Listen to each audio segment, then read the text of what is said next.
মায়ের কান্দন যাবৎ জীব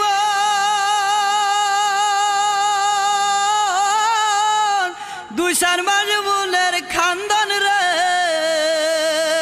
ওরে ঘরের পুরি বাইরের কান্দন কয়েকদিন পর তাকে না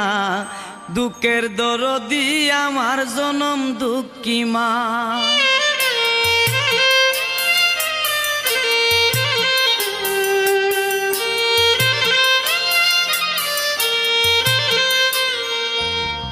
মায়ের কান্দন